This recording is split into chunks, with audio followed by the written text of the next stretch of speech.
오늘은 에스겔서 5장 함께 공부하는 날인데 성경 공부하는 그런 집회 시간이니까 우리 1절부터 마지막 절까지 함께 먼저 읽고 공부하도록 하겠습니다. 에스겔 5장 1절부터 마지막 절까지입니다. 제가 한 절 읽고 우리 형제 자매님들이 한 절 읽고 교도하겠습니다.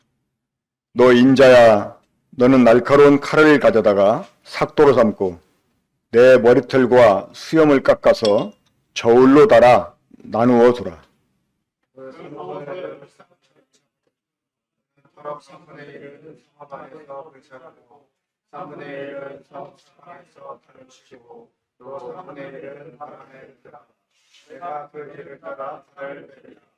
너는 터럭 중에서 조금을 내 옷자락에 싸고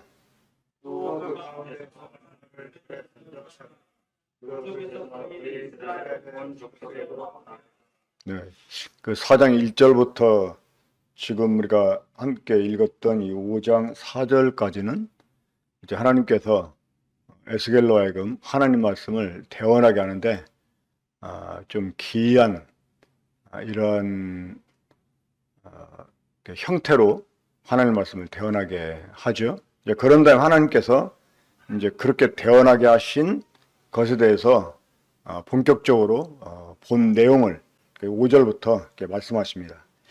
주 여호와께서 이와 같이 이르시되 이것이 곧 예루살렘이라 내가 그를 이방인 가운데 두어 나라들이 둘러있게 하였거늘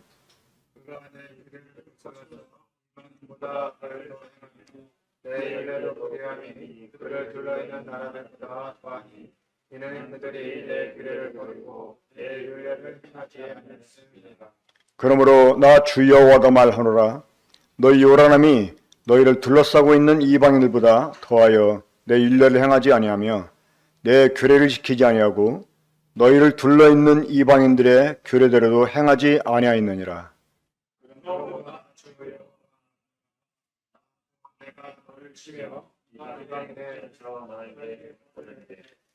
내 모든 가증한 일로 말미암아 내가 전무후무하게 내게 내릴지라.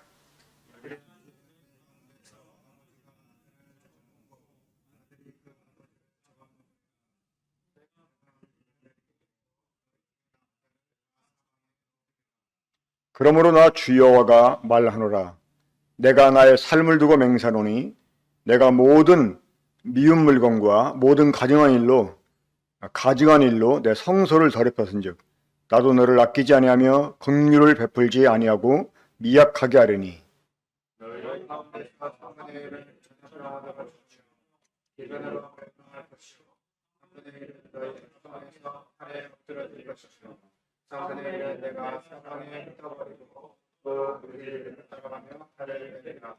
이와 같이 내 도가 다한즉 그들을 향한 분이 풀려서 내 마음이 가라앉으리라. 내 분이 그들에게 다한즉 나 여호와가 열심으로 말한 줄을 그들이 알리라.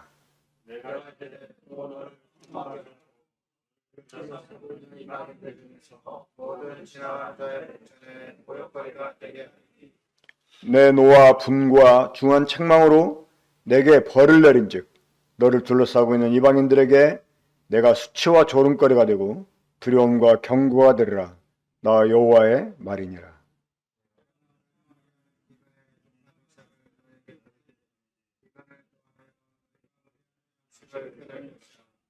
내가 기근과 사나운 짐승을 너에게 보내 외롭게 하고 너희 가운데 전염병과 살육이 일어나게 하고 또 칼이 너에게 임하게 하리라. 나 여호와의 말이니라. 아멘. 정말 끔찍한 일입니다. 이러한 일이 우리 가운데 절대로 일어나지 않게 되기를 바라고 참 이러한 그 유대인들의 모습은 여전히 지금도 마찬가지죠. 지금도 이 유대인들이 예수 그리스도를 믿지 않고 하나님을 이렇게 대적하는 이런 모습들을 보게 되는데 정말 이 에스겔서를 보게 되면 하나님이 이렇게 오히려 분노치 않으면 하나님이 불의한 분이 되시는 그런 이제 경제 지경에까지 그 유대인들의 범죄가 아주 넘쳤다라고 이렇게 말할 수가 있습니다. 자, 우리 에스겔서 말씀을 제대로 이해하려면 항상 이 배경을 딱 그 염두에 두고 말씀을 대해야만 됩니다. 자, 에스겔이 언제 하나님께 부름을 받았죠? 나이 말하는 게 아니고 연도수로. BC 592년. 그 2차 포로로 끌려갈 때가 BC 597년이었거든요. 그래도 이제 5년 뒤에 에스겔이 부름을 받게 됩니다. 자, 이 예루살렘이 바벨론에 이 3차에 걸쳐서 침공을 받아요. 그리고 3차 때 완전히 멸망을 당합니다.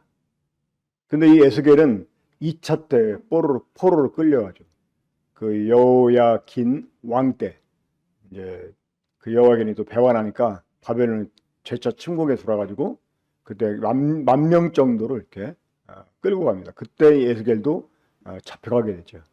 자, 에스겔의 직업이 뭐였었죠? 에스겔의 신분이 제사장이었습니다.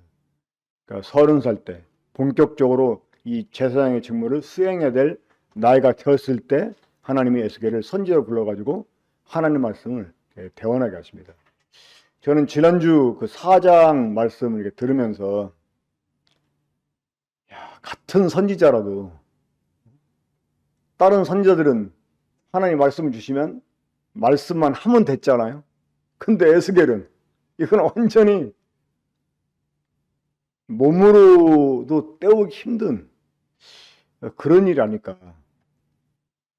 390일을 좌편으로 누워있고 그것도 움직이지 못하게 하는 줄로 이렇게 동해음행 것처럼 해놓고 또 40일 오른쪽으로. 제가 이 대전에 있을 때 이제 꼭 참석을 해야 되는 결혼식이 있어서 서울에 올라왔는데 그때 이제 우리 주희하고 주연이가 구룡단 역 쪽에서 방을 얻어가지고 자취하고 있었거든요. 그러니까 이제 제가 전날 올라와서 이제 애들하고 잠을 자는데 이게 방은 넓지 않고 이게 또 아들들 같으면 괜찮은데 다 큰 딸들하고 이렇게 살려니까요. 또 이게 또 담은 안 되잖아요. 그러다 보니까 제가 이제 한쪽에서 이렇게 오른쪽으로 이렇게 누워서 잠을 잤는데 아마 이 무의식 가운데 이게 이제 내가 움직이면 안 된다 이렇게 생각을 해서 그런지 계속 그렇게 잤었나 봐요. 아침에 일어났는데 옷을 입을 수가 없었어요. 눌려가지고. 아마 그 후유증 때문에 지금도 이 오른쪽 어깨가 안 좋은 것 같아요. 그런데 390일 또 40일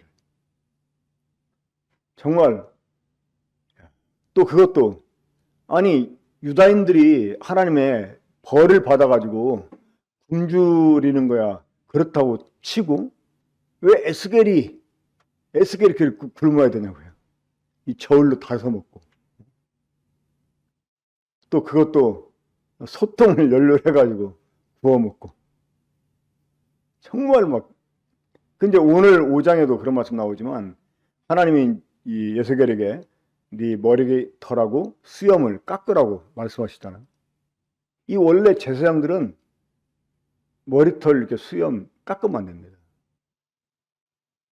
그리고 유대인들에게 있어서 수염을 깎는 일은 이 수모를 겪는 그런 멸시를 받는 그런 일이었었어요. 근데 하나님이 제사장들에게 하지 말라고 하신 일을 뒤집어서 이 에스겔에게 머리털을 밀고 수염을 깎으라고 이렇게 말씀하십니다. 그러니까 참 그냥 말씀만 전하면 되는 게 이게 선지자인데 이 에스겔은 완전히 막 이 말씀을 몸으로 이렇게 전하는 거예요. 몸으로. 자, 그럼 하나님께서 이렇게 에스겔에게 몸으로 이 말씀을 대언하게 하신 이유가 무엇 때문일까요? 사람들에게 각인시켜 주시기. 어쩌면 그 광경을 보았던 이 텔아비브에 있는 유대인들은 에스겔이 미쳤다라고 생각할지도 모르겠습니다. 근데 이런 말씀이 이제 이루어지고 난 뒤에는 이게 하나님이 사람들에게 각인시켜 주고 싶어서 이렇게 말씀하겠구나라는 것을 그들이 아마 깨닫게 되었을 것입니다. 그 5장 뒷부분에도 그런 말씀이 있죠. 13절 보면 이와 같이 내 노가 다한즉 그들을 향한 분이 풀려서 내 마음이 가라앉으리라. 내 분이 그들에게 다한즉 나 여호와가 열심으로 말한 줄을 그들이 아니라. 그러니까 이제 그 전에 계속 경고할 때는 그런 경고를 무시하고 전혀 그런 경고에도 눈 하나 깜짝 않던 이런 사람들이 이제 끔찍한 벌을 당한 뒤에 하나님이 처음부터 계속 이런 말씀을 우리에게 정말 쉬지 않고 해주셨구나 하는 것을 깨닫게 된다는 거죠. 근데 이 에스겔 같은 경우를 보면 하나님이 특별한 방법으로, 그렇죠? 말로만 아니라 행동으로 그 말씀을 이렇게 보여주면서 대언하게 하셨는데 정말 하나님께서 기이한 방법으로까지 우리에게 말씀해 주셨구나 하는 것을 각인시켜 주시려고 에스겔에게 이러한 일을 하게 했다고 생각을 합니다. 자, 예루살렘이 1차 침공을 받습니다. 그때가 BC 602년 혹은 603년경입니다. 그때 왕을 패하고 이제 여호와 긴을 이렇게 세우게 되죠. 그리고 이제 그때 1차에 많은 사람들을 포로로 끌어갑니다. 그런데도 이 하나님의 그 뜻대로 살지 않으니까 하나님이 바벨론을 재차 이렇게 침공하게 해가지고 또 한 번 그 포로를 잡아가게 되죠. 그때는 왕까지 포로로 끌려가게 됩니다. 그리고 이제 다른 왕을 세워놨는데 이 왕이 주변 국가들과 연합을 획책하면서 이제 또다시 바벨론을 배반하고 하나님이 거역하게 되니까 하나님이 그때는 이제 완전히 예루살렘을 망하게 해버립니다. 이제 우리 삼세판 그런 말 있잖아요. 삼세판. 그러니까 하나님이 이 세 번째는 더 이상 용서하지 않은 거예요. 자, 이 에스겔은 두 번째 침공 후에 포로로 끌려간 상태에 있다가 하나님의 부름을 받았습니다. 자, 하나님이 에스겔을 부르신 이유가 무엇 때문이었을까요? 그 에스겔을 불러서 이 하나님 말씀을 대언하게 하신 이유가 무엇 때문이라고 했었습니까? 여전히 이런 하나님의 끔찍한 징벌을 당하고도 유다인들이 회개치 않는 거예요. 이미 바벨론의 포로로 끌려온 사람들도 하나님이 자기들과 함께 하시니까 곧 예루살렘으로 돌아갈 것이다 라는 헛된 희망을 가지고 있었어요. 또 예루살렘에 남아있는 사람들은 하나님이 자기들과 함께 하시면 또 함께 하시기 때문에 바벨론이 이인에 멸망을 당하고 우리가 평안을 누릴 수 있을 것이다. 이러한 헛된 소망을 가지고 있었어요. 그러니까 이게 아주 많은 데 있었어요. 유대 사회에서.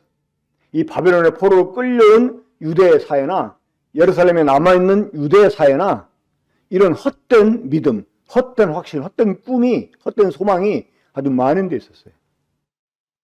이것을 지난주에 우리 문행재님도 영적 낙관주의라고 표현했는데 이런 영적 낙관주의가 많은 데 있었어요. 자, 유대인들이 회개치 않은 이유가 무엇 때문일까요? 유대인들이 회개치 않은 결정적인 원인이 있습니다. 뭐냐? 죄가 뭔지를 모르는 거예요. 자기들의 죄가 뭔지를 몰라요. 그러면 자신들의 죄가 뭔지 모르는, 다시 말해서 이 죄의식이 일어나지 않는 이유, 그게 무엇일까요? 그게 너무나 익숙해져 버려가지고 죄가 죄로 여기지 않는 거예요. 나중에 보게 되면 한번 11절 보겠습니다.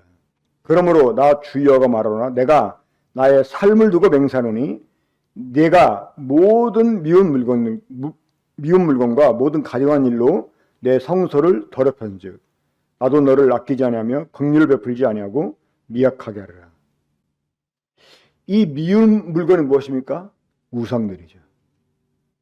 이들은 성전에 우상을 세워놓고 우상을 섬겼어요. 그런데 이들은 자신들이 하나님 외에 다른 우상을 섬긴다라고 생각하지 않았어요. 이들은 하나님을 섬긴다 생각을 했어요. 자, 이 당시 이스라엘, 북왕국 이스라엘은 말할 것도 없고 남쪽 유다 왕국이 하나님께서 보실 때 악하고 가증하게 여긴 그 죄가 무엇일까요? 바로 혼합 종교. 그러니까 하나님을 섬기는 것과 우상을 숭배하는 것을 믹서시켜가지고 하나님을 섬기는 거예요. 그러니까 이들은 우상을 섬겨도 그게 하나님 섬긴다고 생각하는 거예요. 실제로 지금 그 로마 카톨릭, 이 마리아 그 상 앞에서 기도하잖아요. 절도 하고. 그 사람들이 우상 섬긴다고 생각합니까? 아니에요. 하나님 섬긴다고 생각하는 거예요. 그 하나님의 성전에 바알 신상 세워놓고 아세라 신상 세워놓고 동시에 섬기는 거예요. 그러니까 하나님이 이제 바알이 되고 바알이 하나님이 되어버리는 거예요. 이런 종교적인 혼합, 그 교리가 그들 속에 많은 데 있어가지고 그들은 우상을 숭배하면서도 그게 하나님을 섬긴다고 생각을 한 거예요. 그러면서도 얼마나 큰 영적인 자만을 가지고 있었습니까? 자, 이 에스겔 5장에서 예언하고 있는 내용이 예레미야 21장에서 그대로 성취가 됩니다. 한번 보겠습니다. 예레미야 21장입니다.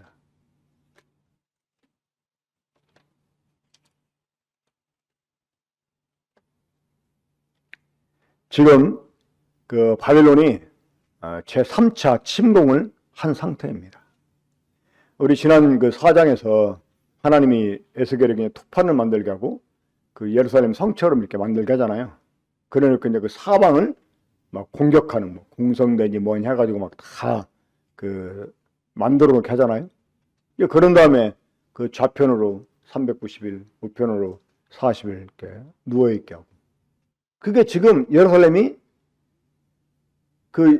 남아있는 사람들은 하나님이 자기과 함께 하시기 때문에 자기들이 바벨론에서부터 해방돼가지고 평안을 누릴 것이다라고 낙관하고 있는 상태에 있었거든요.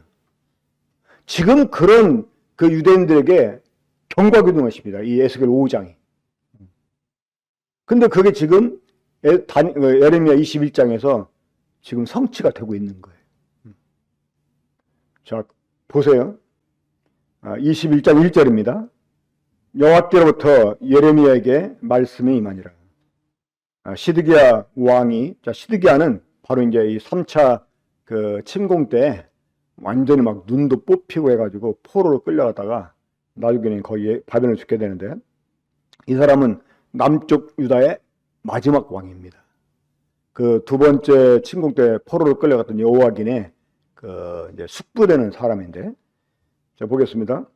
시드기야 왕이 말기야 아들 바수울과 제사장 마아세야 아들 스바냐를 예레미야에게 보내니라. 바벨론의 느부갓네살 왕이 우리를 치니 청컨대 너는 우리를 위하여 여호와께 간구하라. 여호와께서 혹시 그의 모든 기적으로 우리를 도와 행하시면 그가 우리를 떠나리라 하니. 저 시드기야가 자기 신하를 예레미야에게 보내가지고 어떻게 하라고 그랬어요? 자기들 위해서 기도해 달라고? 그 하나님이 자기과 함께 하셔가지고 바벨론 군대라 이건 물러나게 하실 것이다. 얼마나 믿음이 좋아요. 하나님 의지하고 있잖아요. 그렇죠? 지금 하나님의 진노가 막 극에 달아가지고 이제는 막 더 이상 참을 수가 없는 거예요. 이런 일이 일어나지 않게 하려고 경고해 주셨잖아요. 이미 수년 전에. 그러니까 이 3차 침공이 있기 전에 약 7년 전쯤에 하나님 에스겔에게 이런 예언을 하게 하신 거예요. 그런데도 이들은 전혀 죄직조차 갖지 못하고 회개치 않았어요. 속된 말로 하면 하나님 뚜껑이 열려버린 거예요. 뚜껑이 열려가지고 이제는 뚜껑 열리면 누가 말려도 안 되잖아요. 그런 상태에 지금 이르렀는데 이 시드기야가 예레미야에게 기도하라는 거예요. 그는 하나님이 자기과 함께 하실 거라는 거예요. 이게 영적 낙관주의예요. 무조건 믿으면 된다, 이거 아닙니다. 무조건 하나님 의지하면 된다, 이거 아니에요. 무조건 기도하면 된다, 이거 아니에요. 이 모든 믿음, 모든 기도는 하나님과의 관계에서 하나님과 관계의 기초를 두는 거예요. 이 하나님과 관계가 바르지 못하면 믿음은 헛거고 기도도 그냥 헛것이 되는 거예요. 이 유다는 자신들이 지금 하나님에게서 버려진 사실을 몰랐습니다. 여전히 헛된 믿음을 가지고 헛된 소망을 가지고 있었어요. 자, 그런 시드기야에게 하나님이 예레미야를 통해서 이렇게 말씀하십니다. 이렇게 보면 에스겔 5장에 예언된 내용들이 21장에도 그대로 나타나고 있는 것을 보게 됩니다. 특별히 그 구절을 보면 이 서금에 사는 자는 칼과 기근과 전염병에 죽으려니와 너희를 에워싼 갈대아인에게 나가 상복하는 자는 살 것이나 그의 목숨은 전리품같이 되리라.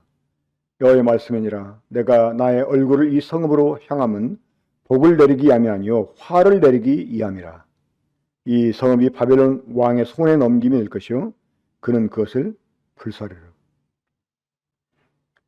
그러니까 하나님이 에스겔에게 머리털을 그리고 수염을 깎고 그걸 3분의 1씩 막 칼로 치고 뭐 이렇게 막 바람에 날리고 뭐 하면서 이제 그 여러 가지 시행을 하게 하잖아요. 하나님이 그들로 하여금 이제 전염병이나 기근으로 죽게 하고 그러니까 그 기근으로 죽게 한다는 것을 사장에서 그 양식을 데워 먹는 것으로 그리고 이제 이 소인분으로 이렇게 땔감 해가지고 떡을 만들어 먹었다 이것이 아주 그 수모를 겪는 것처럼도 보이지만 땔감마저 구할 수가 없는 거예요. 땔감마저. 그렇게 이제 오랜 동안 포위를 당해가지고 이 성중에서 양식이 그리고 물이 이렇게 떨어지게 되는 거죠. 그러니까 이제 그들이 굶주림으로 죽게 되고 또 칼에 의해서 죽게 되고 또 유리방황하게 이제 막 전 색으로 이렇게 흩어져가지고 또 살게 되고 그러니까 이런 그 모습들이 이제 그 예레미야 21장에서도 말씀이 되고 있는데 자 이런 와중에도 이 시드기야는 하나님께 기도하면 하나님이 자기와 함께 해주시고 이 바벨론 군대를 물러가게 하실 것이다 라는 이런 낙관적인 생각을 하고 있었다고 하는 거예요. 지금 여기에서는 기도가 필요한 게 아닙니다. 뭐가 필요할까요? 회개가 필요해요. 회개가. 그러면 이 침공에 들어온 그 바벨론 군대 앞에서 이 유다인들이 하나님께 회개하는 방법은 어떤 방법일까요? 항복하는 것입니다. 이 항복한다는 건 뭡니까? 아, 이 일이 하나님께로부터 왔구나 하는 것을 인정하는 거예요. 하나님이 우리에 대해서 지금 맹렬히 진노하고 계시는 거예요. 그럼 뭘 또 인정해야 되겠어요? 아, 내가 범죄했구나. 이걸 인정하게 되는 거죠. 자, 아까 이 하나님의 그 성소에 미운 물건을 가득 채우고 이런 말씀 나왔잖아요. 그 미운 물건이 우상이라고 그랬잖아요. 자, 그러면 우리 사랑하는 형제자매들, 그 당시 유대인들이 성전에 있는 우상을 미워했을까요? 애지중지했을까요? 애지중지했어요. 애지중지. 그렇죠. 그 우상이라는 게 뭐냐? 나는 아주 애지중지하는데 하나님이 미워하시는 거. 이게 우상이에요. 그렇죠. 유대인들이 얼마나 지극정성으로 우상을 만들고 섬기고 그랬었습니까? 하나님이 미워하시는 건데. 저는 그래서 이 말씀 이렇게 묵상하면서 우리도 돌아봐야 된다.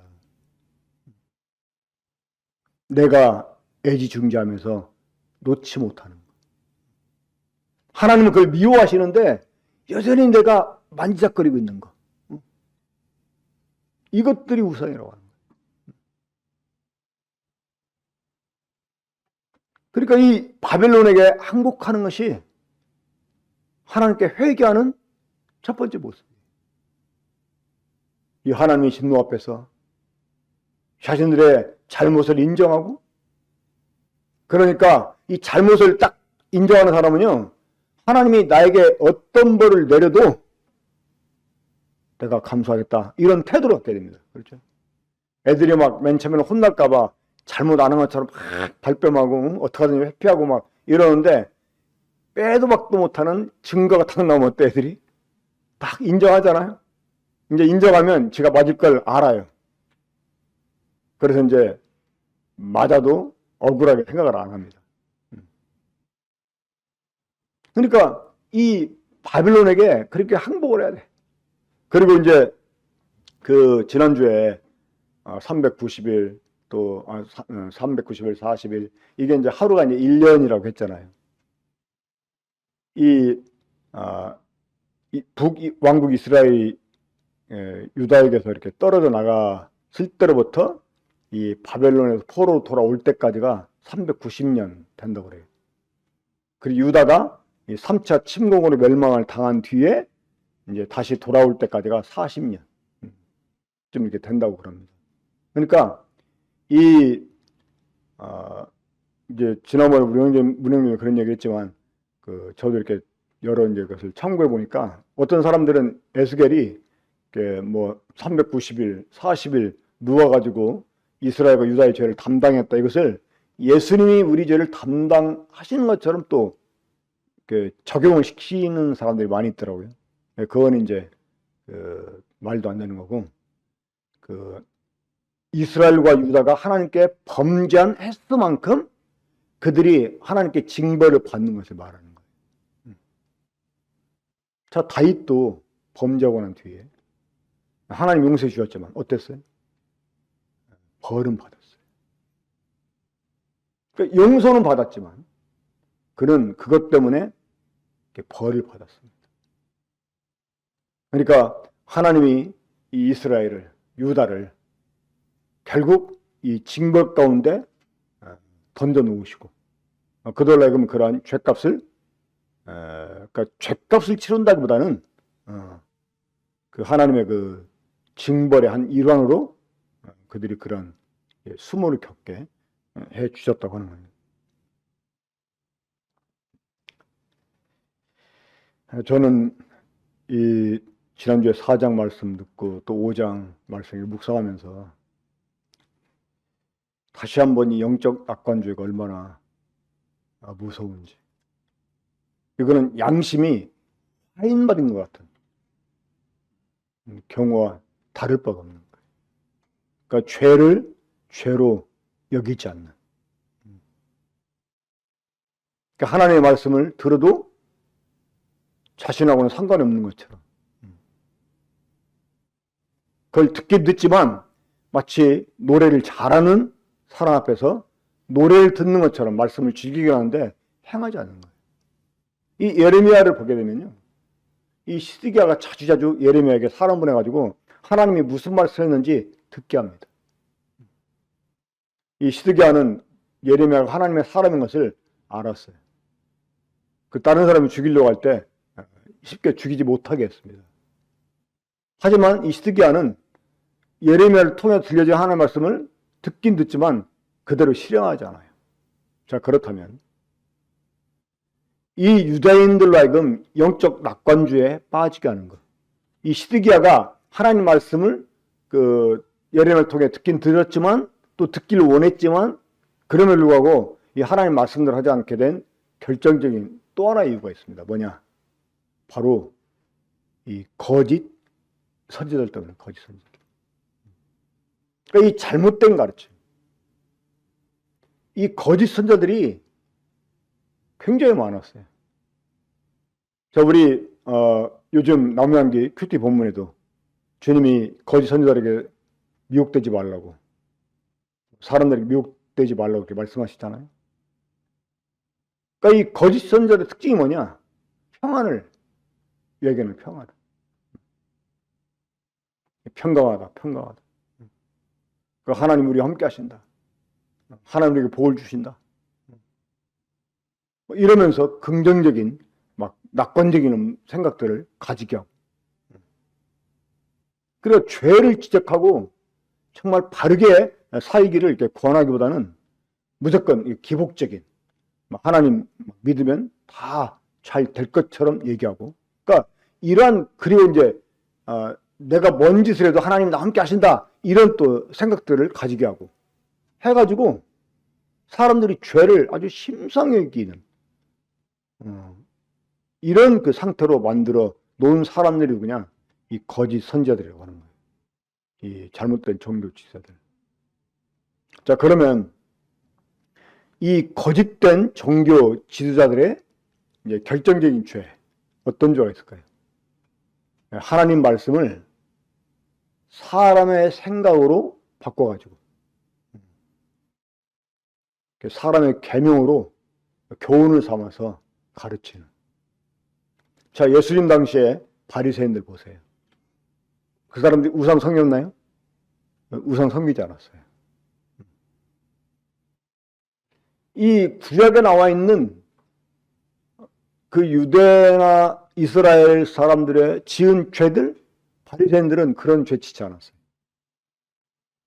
근데도 오히려 주님께 더 큰 저주를 받잖아요.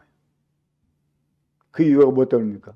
결국 아까도 말했지만 그 혼합주의도요, 이 타협하는 거잖아요. 그러니까 하나님 말씀을 왜곡해서 타협하는 거예요. 근데 이제 그것의 그 극치가 바리새인들 때 더 있었어요. 그러니까 하나님 말씀을 왜곡해서 거기에 사람의 생각을 가미해서 사람의 교훈으로 계명을 삼아 가르치는 이러한 이 종교 지도자의 잘못된 그 가르침이 사람들에게 이 헛된 믿음을 갖게 하고 헛된 소망을 품게 하는 그런 이제 그 죄에 머물게 한다는 거예요. 지금도 이 광신자들 보세요. 이 광신자를 보면 그냥 일반 세상 사람들이 봐도 저러면 안 되는 거예요. 그런데 그런 일을 하고도 눈 하나 깜짝하잖아요. 그러면서 막 확신을 하고 있어요. 하나님이 자기 하나님이고 자기는 하나님의 사람이고 하면서 막 아주 확신을 갖습니다. 자, 마지막으로 이제 어차피 성경 공부하는 시간이니까 좀 본문 말씀 몇 가지 설명드리고 마치도록 하겠습니다. 한번 5절 보겠습니다. 주 여호와께서 이와 같이 이르시되 이것이 곧 예루살렘이라 내가 그를 이방인 가운데 두어 나라들이 둘러있게 하였거늘. 그러니까 이제 그 에스겔로 하여금 토판을 만들게 하고 뭐 주변에 막 공격하는 그 모형들을 만들게 하고 뭐 이런 그 것들이 이제 예루살렘을 가리킨다라고 지금 말씀하고 있는 거예요. 자, 그러면 이 예루살렘이 지형적으로 지정학적으로 어떤 곳이었습니까? 이 땅의 중앙이었어요. 그러니까 하나님이 이스라엘을 이 땅의 중앙에 심어 놓으신 거예요. 그리고 모든 이방인들로 겹겹이 다 이렇게 둘러싸게 했어요. 이 세계 지도 그 6개 대륙으로 흩어져 있는 거, 이 퍼즐 조각처럼 퍼져 있잖아요. 이거 딱 하나로 합해 놓으면 그 중심에 이스라엘이 있어요. 물론 약간 중립에서 벗어났습니다. 그러니까 하나님이 이스라엘을 이 땅의 중앙에 딱 심어 놓으시고 그들로 하여금 하나님의 규례를 지키게 하시면서 하나님 영광이 정말 그 땅을 중심으로 해가지고 오히려 전 세계로 퍼지기를 원했었는데 오히려 이들이 자기를 둘러싸고 있는 이방인보다 더 악하게, 그러니까 이방인들조차, 하나님의 규례를 알지 못하는 이방인들조차 하지 않는 이런 짓을 이스라엘이 하게 되었다고 하는 것입니다. 지금 그런 그 위의 말씀이 6절 이후로 쭉 기록이 되어 있습니다. 그러니까 하나님 볼 때 너무나 기가 막힌 거죠. 그 가나안 7 족속을 하나님 멸하신 이유가 무엇 때문입니까? 그들의 죄악 때문이었잖아요.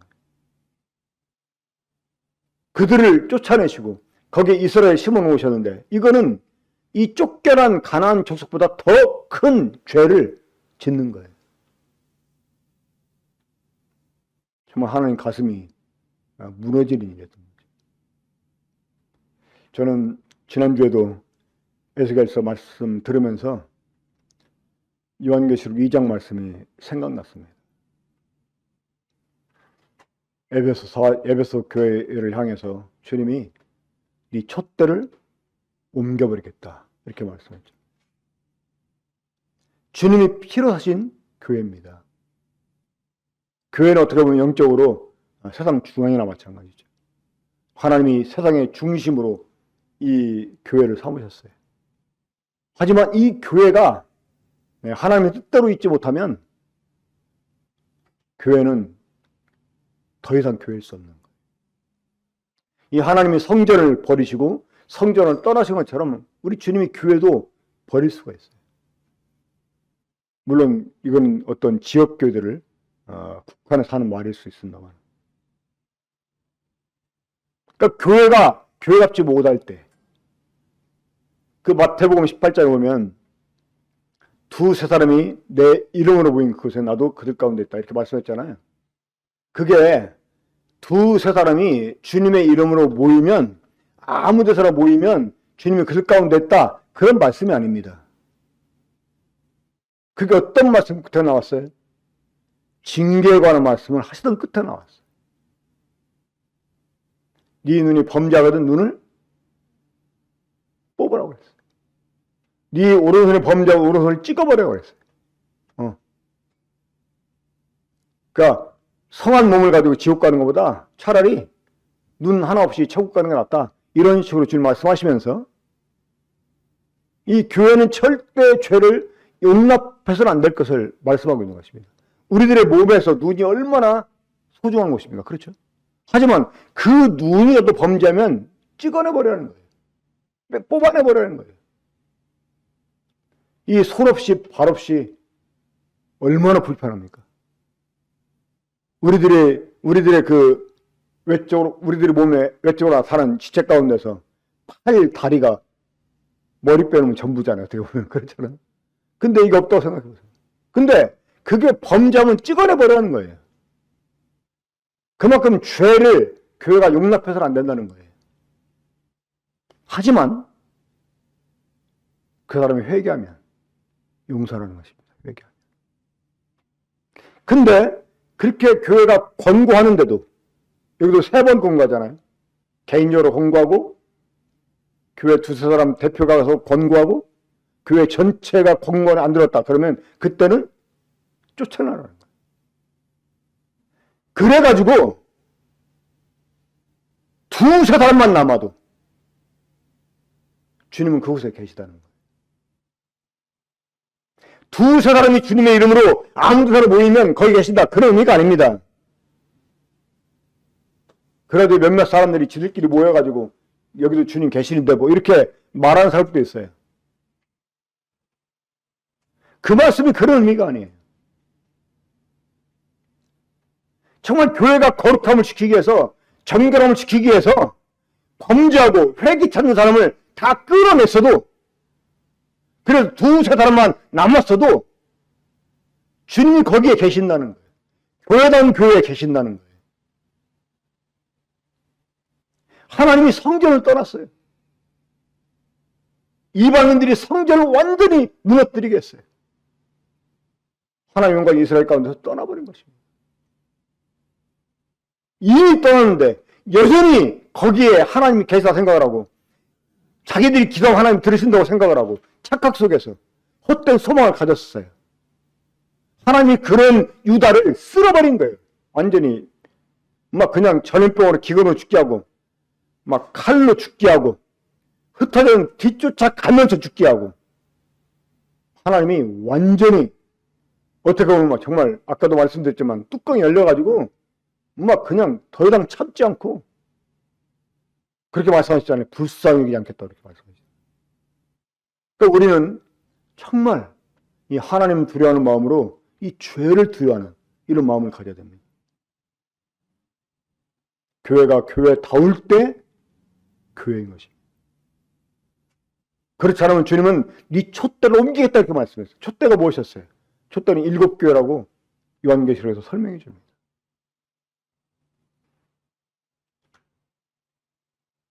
뭐 우린 주님이 필요하신 교회인데 그렇게 안일하게 생각할 수 없어요. 여러분 성지순례 가보세요.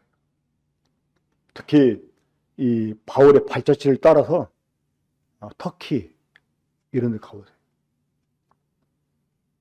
성경에 나와 있는 그 교회들 없어요. 그러니까 모르겠습니다. 우리 군포번을교회도 주님 오실 때까지 계속 전소갈지 아니면 외적으로는 더 커졌는데 주님 없는 교회가 돼버릴지 안 그러면 성도 다 터져가지고 없어져 버릴 수도 있을 수도 있다. 우리가 그런 일을 당하지 않게 해서는 우리가 정말 주님 앞에서 깨어있어야 돼요. 순수하게 말씀 앞에서 나를 정말 비춰보고 내 눈이 보기에 좋은 게 아니라 하나님 눈에 보기에 좋은 것. 하나님이 미워하시는 것은 우리도 미워하면서 그것들을 우리가 버려야 돼요. 그래서 우리가 주님 앞에 정결함을 가져야 되는 것입니다. 그래야지만 교회가 주님 앞에서 교회답게 존재할 수 있고 주님이 그런 교회를 통해서 영광을 받을 수가 있는 거예요. 나중에 유다인들이 예루살렘에 돌아와서 성전을 재건했을 때 아니 이 재건하기 전부터 하나님이 그 스가랴 선지자에게 학개 선지자에게 뭐라고 말씀했습니까? 이 전의 영광이 이전의 그 전보다 더 크다고 말씀했습니다. 솔로몬이 얼마나 화려하게 지었어요. 그렇죠? 이 바벨론 포로 생활 끝나고 돌아온 이런 사람들이 지은 이 성전은 정말 속된 말로 허접한 그런 성전이었어요. 하지만 그 영광이 더 이전 것보다 크다고 지금 말씀하셨어요. 숫자도 얼마나 줄어들었습니까? 하지만 오히려 하나님께서는 그러한 유다를 더 기쁘게 여겼습니다. 그러니까 이 교회가 교회다워야 되는 거예요. 우리가 하나님 말씀을 정말 계속 묵상하고 유념하고 정말 그 말씀에 나를 이렇게 비춰가지고 말씀 따라서 이렇게 거룩한 삶을 살려고 하는 이러한 그 이유가 그래야지만 하나님이 우리와 함께 하실 수 있기 때문에 그런 것입니다. 은혜하면서 그걸 부정하는 건 아닙니다. 하지만 그런 낙관주의에 빠져가지고 죄를 지으면서도 죄인지를 모르고 나중에는 그럴 수도 있지 뭐 합리화하고 이러다가 보면 우리 경건이 무너지게 되고 거룩함을 상실하게 되고 이러면 더 이상 주님이 그곳에 함께할 수 없어요. 주님 없는 교회는 침묵게 지나잖아요. 우리가 이런 것들 정말 이 에스겔서를 공부하면서 정말 두려움으로 우리 자신을 돌아보고 우리 자신을 지켜야 되겠다 하는 생각을 이렇게 해보게 되었습니다. 정말 이 에스겔 말씀 이렇게 준비하면서 참 두려웠어요. 이런 일이 우리 가운데 있으라는 생각을 하면서 말씀을 준비하고 나눴습니다. 함께 기도하고 마치겠습니다. 아버지 하나님, 저희들을 그 귀하신 아들 예수 그리스도 피로 구속하여 주시고 우리에게 하나님의 생명을 주셔서 하나님의 자녀로 삼아 주신 것은 우리를 이 만물의 중심으로 삼으시고 우리를 복되게 하사 하나님 영광의 찬송으로 삼아 주시고 그래서 하나님의 영광을 찬양할 합당한 이런 사람들이 되게 하려 하시는 것을 아옵나이다. 아버지 하나님, 저희가 이러한 저희들의 부르심의 목적을 잊어버리지 않게 해주시고 비록 우리의 가는 길 험하고 또 운신의 폭이 좁을지라도 주님 앞에서 이 정결함을 잃지 않게 해주시고 이 영적 순결을 잃지 않게 해주시고 그래서 주님이 기뻐하는 바를 우리도 기뻐하고 주님이 미워하시는 것을 우리 또한 미워하면서 주님의 거룩함을 지켜가는 우리가 되게 주시길 원합니다. 아버지 하나님, 저희 군포 번영교회 참 작은 이 교회이지만 이 적은 숫자가 모이는 교회이지만 주님, 정말 주님 함께 해주시고 정말 주님이 함께 할 만한 이러한 사람들의 모임이 되게 해주시고 늘 우리를 권고해 주셔서 우리의 양심을 정말 맑게 해 주셔서 선한 양심을 가지고 하나님 말씀에 민감하게 반응하면서 정말 말씀 따라 사는 저희가 되게 주시기 원합니다. 에스겔서를 통해서 우리들에게 교훈을 주신 것 감사드리며 우리 주 예수님의 이름으로 기도합나이다. 아멘. 이상으로 수집회 마치겠습니다.